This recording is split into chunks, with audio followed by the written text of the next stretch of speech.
Hello guys, my name is Mohit. I am currently MBBS third year student at Government Medical College, Vilupuram, Tamil Nadu. So I am studying in Tamil Nadu. I am from North and I am studying in Tamil Nadu. So what difficulty we are facing in south India में, इसके लिए हम सबसे बात करेंगे कि क्या क्या डिफिकल्टी आती है, किस किस टॉपिक पे आती है, जैसे खाने पे, रहने में, भाषा में, कल्चर में बहुत डिफिकल्टी आती है और क्या क्या एडवांटेज है आखिर में वो भी तुमको बताएंगे कि यहाँ पे कॉलेज लेने के। तो चलिए शुरू करते हैं इस पॉडकास्ट को। सब्सक्राइब कर देना अगर सब्सक्राइब नहीं किया तो आपने। तो चलो गाइस, सबसे पहले शुरू करते हैं कि यहाँ पे साउथ इंडिया में मेन होता है फूड। हम नॉर्थ के लोग हैं, हम चटोरे होते हैं खाने के, क्योंकि यूपी, बिहार, दिल्ली के यहाँ के सब लोग बहुत खाने के शौकीन होते हैं। और साउथ में हमारा खाने का कल्चर थोड़ा अलग है। हम नॉर्थ में रोटी चावल खाते हैं, यहाँ पे हमको डोसा इडली मिलता है। तो उसके ऊपर बात करते हैं, अंकुश से क्या इसके राय है। तो ऐसा है कि जब शुरू शुरू में आते हैं तो अपने को तो नॉर्थ में इतना ज्यादा टेस्ट के शौकीन ज्यादा रहते हैं। उधर लोग न्यूट्रिशन पे ध्यान नहीं देते, कुछ मिल रहा है तो मिल रहा है, कोई बात नहीं, बस टेस्ट मिलना चाहिए।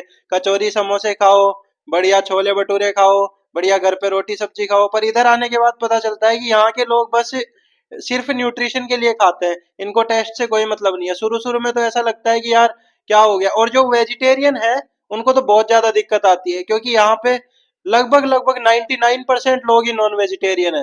तो ये सब जगह नॉन वेज बनता है और वेजिटेरियंस को उतना सब कुछ मिल नहीं पाता है। बस उनके लिए एक डिश बनती है अलग से, जो बस वो एक डिश खा पाते हैं।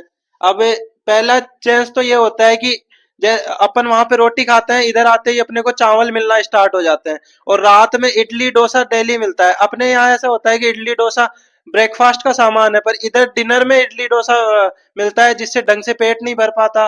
यहाँ पे सबसे बड़ी दिक्कत एक लैंग्वेज की भी है। मोस्टली यहाँ पे पीपल है जो तमिली बोलते हैं, इनको हिंदी बहुत कुछ को पता होगी, नहीं तो नहीं पता होती है। और इंग्लिश में भी इनकी कुछ टोन अलग ही होती है, अपन जल्दी से समझ नहीं पाते कि ये बोला क्या है। और तमिल में यहाँ आने बाद में घुल मिल नहीं पाए किसी से, कन्वर्जेशन बहुत दिक्कत होती थी। पढ़ाई के टाइम भी टीचर जो भी समझाता था, एक्सप्लेन करता था, वो मोस्टली तमिल में ही करता था। तो कुछ समझ में भी नहीं आता था, एक बोरिंग वाला फील होने लगा है कि क्लास जा रहे हैं, केवल अटेंडेंस लेके आ रहे हैं, कुछ समझ में नहीं आ रहा, कुछ सीख ही नहीं पा रहे। और हॉस्टल के अंदर भी ऐसा ही लग रहा है कि केवल बैठे हुए हैं, किसी से बात नहीं कर पा रहे कि अपन कहाँ पे आ गए। बाहर भी जाओ तो हर जगह ये समस्या तो बहुत ज्यादा फेस करनी पड़ेगी, लेकिन अब धीरे धीरे एडजस्ट हो रहे हैं यहाँ के साथ, ये अच्छा है। तो सबसे पहले जब हम फर्स्ट ईयर में आए थे तो हमको बड़ी दिक्कत आती थी, लेकिन टाइम के साथ वो सब लैंग्वेज का सब ठीक हो जाता है। लेकिन एक चीज जो ठीक नहीं हो पाती वो है डिस्टेंस, क्योंकि हम घर से बहुत दूर है यहाँ पे और डिस्टेंस बहुत हमको दूर पड़ता है। और ट्रैवलिंग में अगर हम फ्लाइट यूज करते हैं तो काफी एक्सपेंसिव होता है, वो सब लोग नहीं कर पाते यूज। और अगर हम ट्रेन से जाते हैं तो वो बहुत दूर होता है, क्योंकि साउथ में यूपी बिहार राजस्थान दिल्ली के सब लोग साउथ में आते हैं, मतलब तमिलनाडु केरला में जाते हैं या फिर आंध्रा में तेलंगाना में जाते हैं। तो वहाँ पे मेडिकल कॉलेज का डिस्टेंस काफ़ी बढ़ जाता है और डिस्टेंस में काफ़ी हमको टाइम लगता है। घर जाने में कोई त्योहार हो, इमरजेंसी हो तो हम नहीं जा पाते। एक डिसएडवांटेज और है, जैसे यहाँ पे कॉलेज फेस्ट जो भी होते हैं वो मोस्टली तमिल में ही होते हैं। जैसे आप मोस्टली आप समझ लीजिए, जैसे गाने बजते हैं तो तमिल के बजते हैं, हिंदी गाने भी बजते हैं बट वो बहुत कम बजते हैं। और ये तो बात हो गई जैसे डिसएडवांटेज की, मतलब जो भी था डिफरेंस है, कल्चर में डिफरेंस है, लैंग्वेज में डिफरेंस है। लेकिन यहाँ का एडवांटेज भी है, जैसे कि आप जो डिफरेंस फेस करोगे वो ये है कि एक तो एजुकेशन में, जैसे नॉर्थ में ऐसा होता है कुछ कॉलेजेज में कि वहाँ पे फैकल्टी अभी नहीं है इतनी, जो न्यू कॉलेजेज हैं और जो ओल्ड कॉलेजेज भी है उनमें भी इतना अभी वो नहीं है, डेवलपमेंट नहीं हुआ है। लेकिन साउथ के में आप देखोगे ना तो इनमें मतलब फैकल्टी मतलब जैसे लिमिट है ना उससे ज़्यादा ही मिलेगी, कम नहीं मिलेगी। जैसे 6-7 है तो उसकी जगह बढ़ के ही मिलेगी, मतलब 1-2 फैकल्टी।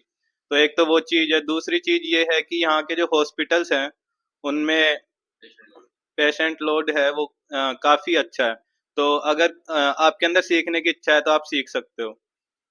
हाँ, और एक जो मेजर डिफरेंस है वो यहाँ की फीस का है। जैसे नॉर्थ में जो है लैक्स में फीस होती है, 1 लाख 2 लाख ऐसे फीस है वहाँ के कॉलेजेस में। लेकिन यहाँ पे जो फीस हमारी फिलहाल है वो है 10,000 के अप्रोक्सीमेट। जैसे फर्स्ट ईयर में थी वो तो और भी कम थी, फिर सेकंड ईयर में, फिर थर्ड ईयर में भी ज़्यादा नहीं है। तो ऐसे फीस भी यहाँ पे बहुत कम है। हॉस्टल का एक्सपेंसेज है वो भी इतना नहीं है। तो एक डिफरेंस ये भी है, अगर आप फाइनेंशियली अफोर्ड नहीं कर सकते हो तो आप साउथ को प्रीफर कर सकते हो कॉलेज को। तो बहुत सारे एडवांटेज एंड डिसएडवांटेज बताया, सब लोगों ने मेनली डिसएडवांटेज बताया। लेकिन हम नॉर्थ से यहाँ पे आते हैं, एमबीबीएस करते हैं, तो ये हमारे लिए सबसे बड़ी बात है कि हमको एमबीबीएस की सीट गवर्नमेंट के थ्रू यहाँ पे दी गई। मौका मिला है, यहाँ पे अलग अलग कल्चर हमको सीखने का मौका मिला है, नई लैंग्वेज हमको सीखने का मौका मिला है, और इसी के साथ ही हमको क्लिनिकल एक्सपोजर यहाँ पे साउथ में बहुत ही एनवायरनमेंट काफी अच्छा है, तो बहुत सारे हमको अच्छी बातें सीखने को मिली है। और अगर टॉक्सिसिटी यहाँ पे बहुत कम होती है कॉलेजों में, रैगिंग इतनी नहीं हो पाती। अगर आपको और कोई क्वेरी है तो आप कमेंट बॉक्स में लिख सकते हैं, और इसी के साथ ही अगर कॉलेज के और एडवांटेज आपको जानने हैं तो उसके लिए आप बता, को ज्यादा से ज्यादा लाइक करो और सब्सक्राइब करो। और वीडियो देखने वाले काफी लोगों ने चैनल को सब्सक्राइब ही नहीं कर रखा, तो आप सब्सक्राइब भी करो, शेयर भी करो दोस्तों के साथ, और इसी के साथ ही बने रहो। नेक्स्ट वीडियो में आपका बहुत बहुत स्वागत करेंगे। अभी के लिए